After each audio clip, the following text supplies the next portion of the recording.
جی ایاز صاحب، جو بنیادی سوال اس پہ بھی آپ ظاہر ہے کامنٹ کر سکتے ہیں. آپ کو لگتا ہے کوئی مؤثر اسٹریٹجی اس صورت میں بنا سکے گی کہ خود وہ اندر جماعت کے اندر اس قدر تقسیم نظر آ رہی ہے اور جو معاملات سامنے آئے ہیں پی ٹی آئی کے؟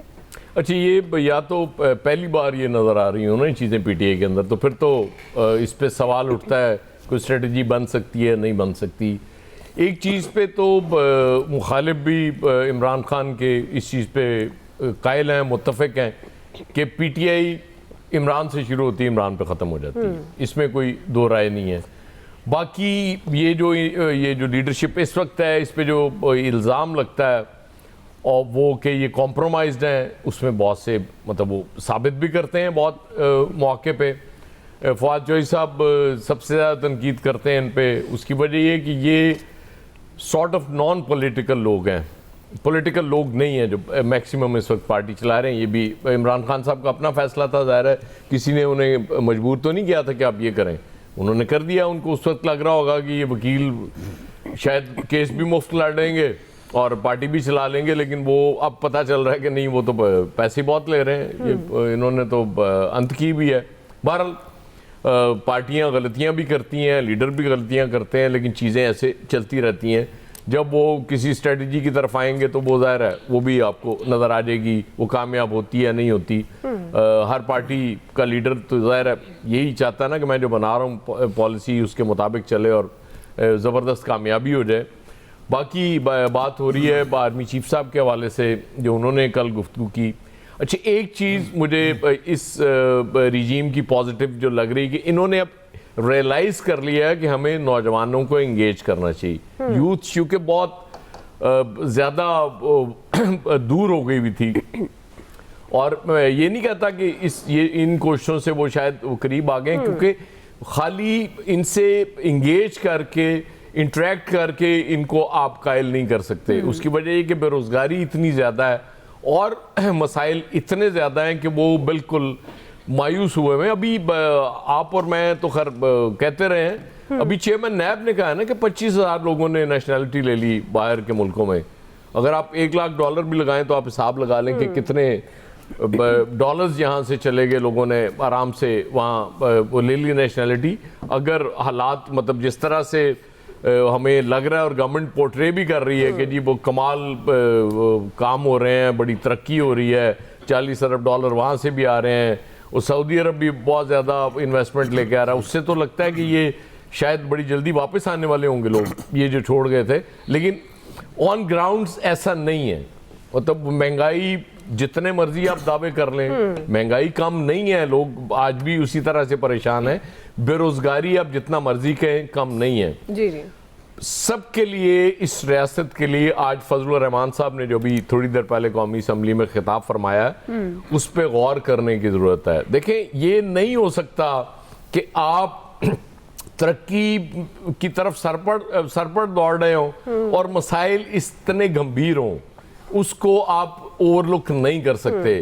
ان مسائل کے ساتھ ساتھ وہ توجہ دینا پڑتی ہے. البتہ ایک چیز کی مجھے خوشی ہوئی سن کے کہ ایک کوئی پرائم منسٹر ہٹ بھی جاتا ہوتا ہے یہاں، جیسے ابھی عامر کہہ رہے تھے کہ وہ طالبان کی پالیسی میں بھی اپنی عمران منوانے میں کامیاب ہو گئے، اور بازار کا تو ہم سب کو پتا ہے کہ کتنا پریشر تھا، اس کے باوجود چینج نہیں کیا. تو اس کا مطلب ہے کہ کوئی پرائم منسٹر اڑتا بھی ہے، اور اگر اڑتا ہے تو اس کے بعد پھر سمجھ بھی آ جانی چاہیے ریجیم چینج کی. صحیح ہے جی. کوئکلی ناظرین بریک آتے یہیں سے کنٹینیو کریں گے. ویلکم بیک ناظرین. ہم بات کریں پاکستان تحریک انصاف میں بڑھتے اختلافات اور اس صورتحال میں کیا کوئی گورنمنٹ کے خلاف مؤثر اسٹریٹجی بنانے میں کامیاب ہوگی یا نہیں. فیصل صاحب، آپ کو کیا لگتا ہے خود جب تقسیم کا شکار ہے پی ٹی آئی تو وہ کیا گرینڈ الائنس کی طرف جا سکے گی؟ حکومت کے خلاف جو ایک پریشر کریٹ کرنا چاہ رہی تھی، ایک اسٹریٹجی بنانا چاہ رہے تھے، کیا آپ کو لگتا ہے کہ اس میں ان کو کامیابی ہوگی؟ دیکھیں، میں آپ کو ایک بات بتاؤں کہ اگر کوئی بنیاد پہ خوش ہو رہا ہے کہ اختلافات ہو گئے اور اس سے پارٹی کو کوئی بہت بڑا نقصان پہنچ جائے گا، تو آپ اس بات کا یقین کر لیں کہ ان اختلافات سے رتی برابر بھی نقصان نہیں پہنچے گا. رتی برابر اتنا بھی نقصان نہیں پہنچے گا. کسی کی خواہش ہو سکتی ہے، کسی کی دعا بھی ہو سکتی ہے، لیکن ہونا ایسا کچھ بھی نہیں ہے. یہ جو اختلافات ہیں نا، ان سے یہ تنظیموں پہ کوئی فرق نہیں پڑتا. تنظیموں کی طاقت جو ہوتی ہے، ان کی اصل جو طاقت ہوتی ہے وہ دو ہوتی ہیں. ایک کارکن ہوتے ہیں اور ایک ووٹ بینک ہوتا ہے. یہ دونوں تحریک انصاف کے پاس اب تک موجود ہے, اس پہ کوئی جو ہے نا فرق نہیں پڑا. یہ جو تنظیمی عہدیدار ہوتے ہیں نا, یہ آتے رہتے ہیں اور جاتے رہتے ہیں, اور ان کی حیثیت جو ہے نا ایک فرد واحد کی ہوتی ہے, اس سے زیادہ ان کی حیثیت نہیں ہوتی. اس کے حوالے سے آپ کو درجنوں مثالیں دی جا سکتی ہیں, لیکن اس کی اگر ایک بھی مثال لے لیں تو وہ 8 فروری کا الیکشن ہے. اس سے پہلے تحریک انصاف کے کتنے صفحے اول کے لیڈر تھے, صرف چھوڑ کے نہیں چلے گئے بلکہ انہوں نے پریس کانفرنس سے کی, اور شاید ہی دنیا کا کوئی ایسا اخلاقی اور غیر اخلاقی الزام نہیں ہوگا جو انہوں نے تحریک انصاف کی لیڈرشپ پہ نہیں لگایا. ایک متوازی جو ہے تحریک انصاف ایک نہیں بلکہ کئی بنانے کی جو ہے وہ کوشش کی گئی, اور بہت کچھ کیا گیا. فرق پڑا کچھ؟ اگر پڑا ہے بتائیں آپ, کوئی معمولی نوعیت کا بھی کوئی فرق پڑا ہو تو بتائیں. کچھ بھی فرق نہیں پڑا.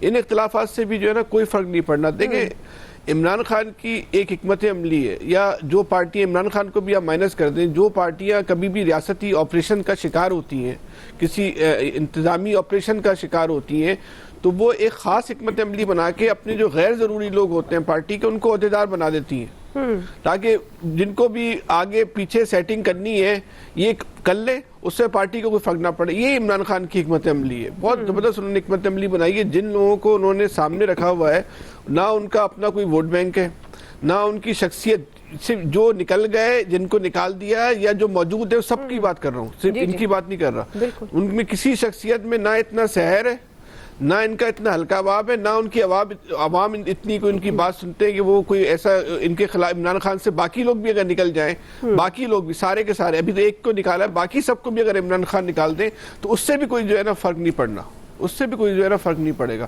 بہرحال اگر نون لیگ والے اس بات پہ بہت خوش ہو رہے ہیں تو ہونے دیں خوش. کسی کے خوش ہونے پہ تو ہم اور آپ جو ہے نا بھی اس کو روک سکتے. خوشی پہ ہر انسان کا حق ہے. کسی کی خوشیاں ہی اس طرح کی ہیں, چھوٹی چھوٹی سی خوشیاں ہیں. ہمارے معاشرے میں لوگوں ویسی بھی خوشیوں کے مواقع کم ملتے ہیں, تو جس کو جو موقع خوشی کا مل رہا ہے اس کو انجوائے کرنے دیں. اور کامنٹ کرنا چاہیں گے آپ, یہ جو آرمی چیف جس طرح سے انگیج کر رہے ہیں نوجوانوں کو, اور خاص طور پر آپ کو لگتا ہے کہ مثبت سوچ کے فروغ کی جو کوششیں ہیں ان کی, وہ کتنی بر وقت ہیں؟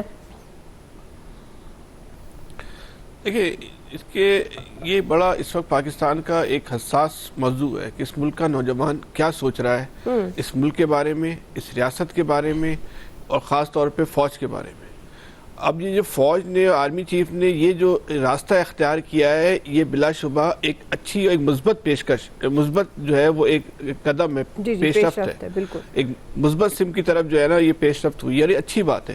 اس طرح کی ملاقاتیں اور ہونی چاہیے, لیکن بات یہ ہے کہ صرف ملاقاتوں سے بات نہیں چلے گی.